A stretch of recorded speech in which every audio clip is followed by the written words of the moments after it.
Aujourd'hui dans cette vidéo on va parler de jeûne intermittent. L'objectif à la fin de cette vidéo c'est que vous puissiez savoir ce qu'est le jeûne intermittent, à quoi ça sert et est-ce que c'est fait pour vous.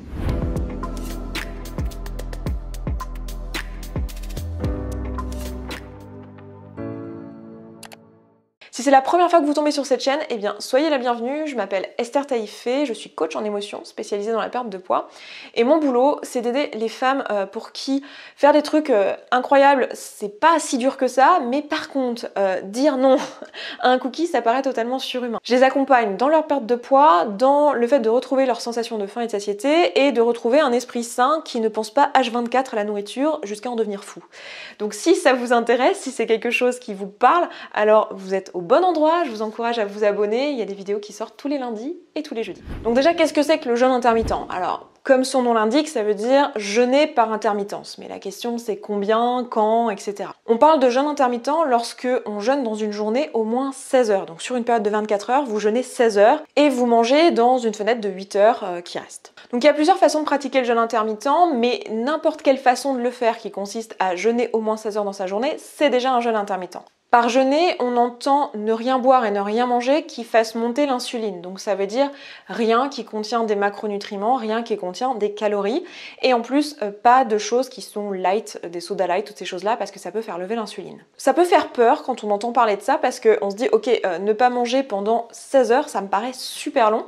En fait, ce qu'il faut voir, c'est que quoi qu'il arrive, vous jeûnez tous les jours de votre vie. Quand vous dormez, en fait, vous ne mangez pas. Et c'est d'ailleurs pour ça qu'on appelle le premier repas de la journée le petit déjeuner ou le déjeuner, parce que c'est le moment en fait où vous cassez votre jeûne. Donc il s'agit juste en fait d'étendre cette période-là pendant laquelle vous dormez, de l'étendre au maximum, soit le matin, soit le soir. Traditionnellement, la plupart des gens jeûnent plutôt le matin parce que beaucoup de monde se réveille le matin sans avoir faim. Parmi les façons de faire qui sont assez courantes, vous avez le 2 repas par jour, soit étalé sur une période de 8 heures. Donc typiquement, vous jeûnez pendant 16 heures, vous mangez sur 8 heures en faisant un repas peut-être aux alentours de 13 heures et un autre qui se termine aux alentours de 20 heures.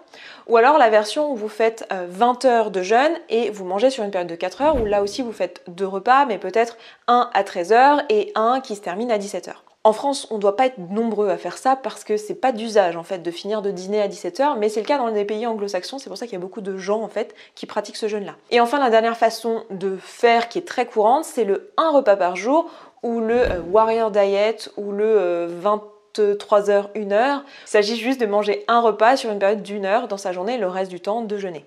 Vous allez peut-être me dire, ça ressemble à la torture ton truc, pourquoi est-ce qu'on voudrait faire ça? Quel est l'intérêt? Il y a plusieurs intérêts au fait de faire un jeûne intermittent. Le premier et le principal ici qui va nous intéresser dans le cadre d'une perte de poids, c'est tout simplement de faire baisser l'insuline.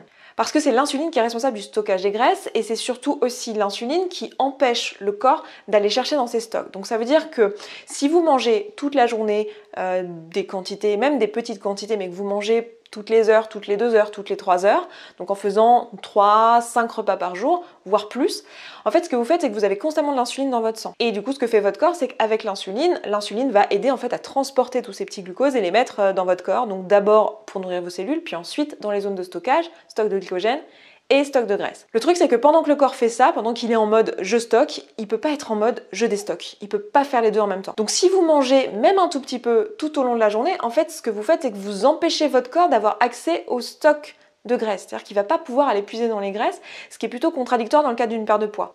Le deuxième intérêt, c'est que pendant que vous êtes en train de jeûner, en fait, il va y avoir un mécanisme à partir d'à peu près 12 heures de jeûne qui s'appelle l'autophagie. Le principe de l'autophagie, c'est assez simple, c'est que votre corps va aller chercher les cellules qu'il y a dans votre corps qui ne sont plus nécessaires, qui sont abîmées, qui sont les tissus en fait qui ne servent plus, et il va tout simplement se nourrir dessus et autophagie, s'auto-nourrir dessus. C'est un système qui opère de toute façon toutes les nuits quand vous dormez, mais si vous étendez votre jeûne au-delà de 12 heures, vous allez vraiment maximiser cet effet-là.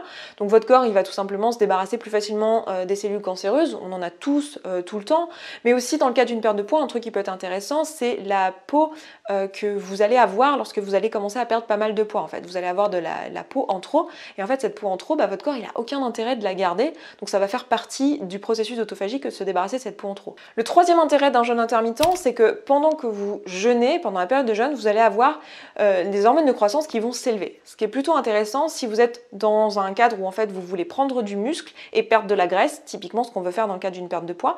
C'est notamment le bon moment pour faire du sport. C'est très intéressant de faire du sport au moment où vous êtes dans votre jeûne, au maximum de votre période de jeûne, parce que c'est le moment où vos hormones de croissance vont être les plus élevées et c'est le moment où vous allez le plus taper dans vos stocks puisque c'est le moment où vous avez le moins de sucre dans le sang a priori. La dernière chose et probablement la plus importante dans le cadre d'une perte de poids qui va être intéressante dans le jeûne intermittent, c'est qu'en fait, quand vous faites baisser l'insuline, ce que vous allez faire, c'est laisser la place aux hormones de faim et de satiété de s'exprimer. Parce qu'en fait, il se trouve que l'insuline empêche la leptine notamment, qui est une hormone de satiété, de s'exprimer correctement. Ou autrement dit, en fait, si vous êtes résistant à l'insuline, si vous avez tout le temps trop d'insuline, vous ne ressentez pas vos sensations de satiété. Et il est fort probable que si aujourd'hui vous êtes en surpoids, parce qu'en fait vous avez tout le temps faim, vous ne savez pas quand vous avez faim ou quand vous avez plus faim, vous vous posez la question, est-ce que c'est une vraie faim, est-ce que c'est pas une vraie faim?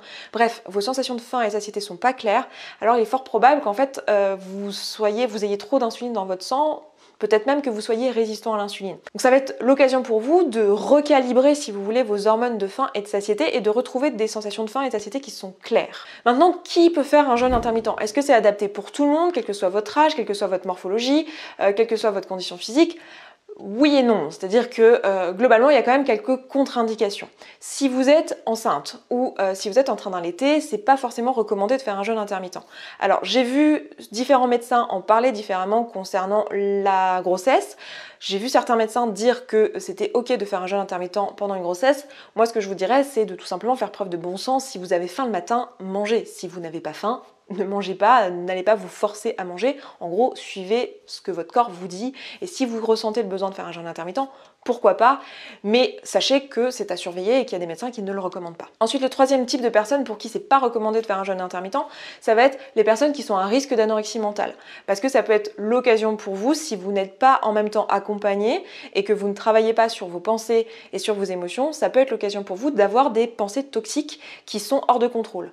Donc le but du jeu, c'est pas de se créer des pensées d'anorexie qui vont vous torturer. Donc pour ces personnes-là, c'est pas recommandé de faire un jeûne intermittent. Les autres personnes pour qui c'est pas recommandé de faire un jeûne intermittent, toutes les personnes qui sont en sous-poids et qui n'ont pas assez de stock de graisse, tout simplement. Ensuite, on a souvent la question pour les personnes diabétiques, qu'est-ce qu'on fait? Est-ce que c'est bien ou pas? Puisque comme on fait baisser l'insuline et que le diabète de type 1 notamment, la problématique c'est que le pancréas ne fait pas assez d'insuline et que du coup on pourrait faire des hypos tout simplement. Est-ce que c'est dangereux ou pas de faire un jeûne intermittent? Alors dans le cas d'un diabète de type 1, la plupart des médecins vont pas vous le recommander parce qu'il n'y a pas de raison de vouloir faire un jeûne intermittent dans le cadre d'un diabète de type 1. Par contre, dans le cadre d'un diabète de type 2, c'est plutôt intéressant parce que au contraire, vous allez pouvoir laisser votre corps aller accéder à vos stocks. Mais effectivement, vous êtes plus à risque d'hypoglycémie que n'importe quelle autre personne. Donc dans ce cas, tout simplement, ce qu'il va falloir faire, c'est monitorer votre glycémie. Normalement, c'est quelque chose que vous faites de toute façon au quotidien. Si vous êtes vous-même diabétique, vous avez un petit moniteur qui vous permet de savoir où en est votre glycémie. Donc ça veut dire que tout simplement, il va falloir la suivre et faire attention et trouver la bonne période de jeûne pour vous. Les personnes pour qui c'est particulièrement recommandé du coup de faire un jeûne intermittent, ça va être toutes les personnes qui ont un problème de surpoids, un problème de résistance à l'insuline ou un problème tout simplement de reconnaître ces sensations de faim et de satiété. Je vous en ai parlé notamment dans cette vidéo où je vous passais en revue tous les régimes cétogènes, hyperprotéinés, hypocaloriques, tout ça, et notamment le jeûne intermittent, en vous expliquant lequel choisir en fonction de votre situation, pourquoi tous ces régimes se contredisent ou semblent se contredire. Je vous expliquais tout ça dans cette vidéo, donc si vous ne l'aviez pas vue, je vous recommanderais d'aller la voir.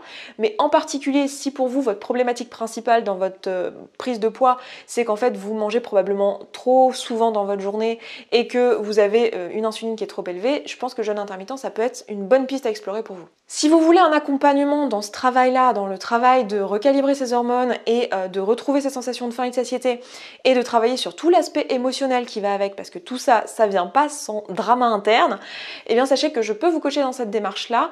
Si vous voulez un rendez-vous gratuit, je vous laisse aller regarder dans la barre d'infos. Le premier lien que vous allez trouver, en fait, c'est notre calendrier.